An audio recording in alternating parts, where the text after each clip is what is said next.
მოწინააღმდეგემ ნამდვილად ისწავლა რაღაცები და მთელი ცალკე სასაუბრო თემა ამის მერე რამ ხელოდონის ცვლილებები მოყვა რუსეთში არაღულზადების, მაგრამ ჩვენთან შემთხვევაში აგერ უკვე რამდენი წელი გადის, ხო, მალე 20 წელი გავა, რაღა დარჩა. ელემენტარულად ეროვნული თავდაცვის და უსაფრთხოების უზრუნველყოფის ვერანაირ კონცეფციაში სახელმწიფო ვერ ჩამოყალიბდა, ეს ერთი. შესაბამისად ამას რა რესურსების გამოყოფა ჭირდება ამ ხედვის, თუნდაც ცუდი ხედვა იყოს იმის რეალიზაციას.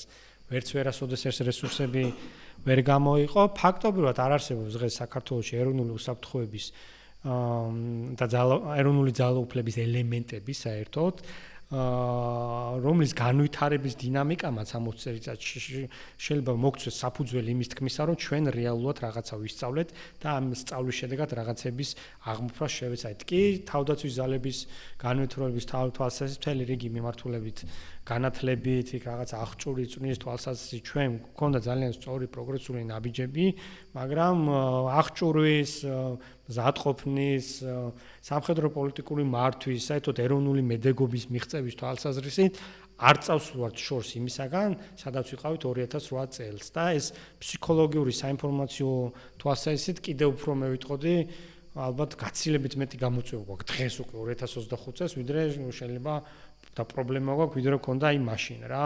იმიტომ რომ ბევრი კომპონენტი დაგვემატა კიდე, რაზეც ყურადღება ამის აქცევი, რაც გასაკეთებელი არის. საერთო ნიშნით ეს ხო ომი არ არის მხოლოდ თავდაცვის ძალების საქმე რა.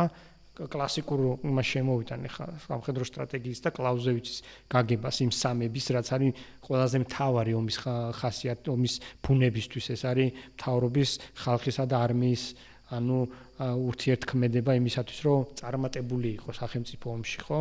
ეს არის ფუნდამენტური სამება, ომის სამებას, რასაც ეძახიან, რომის ჰარმონიულმა ფუნქციონირებამ უზრუნველყოფს ისეთი მასშტაბური კრიზისის დადგომისაც ქვეყანაში, რასაც ომი ქვია.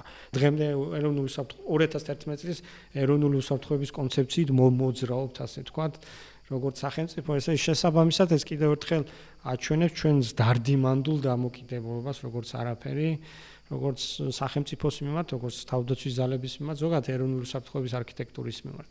აი ეს შემიძლია დღეს თქვა, რაღაცა ცალკეული წარმატებები ინსტიტუციური განვითარების თვალსაზრისით არ ცვლის საერთო სურათს რა.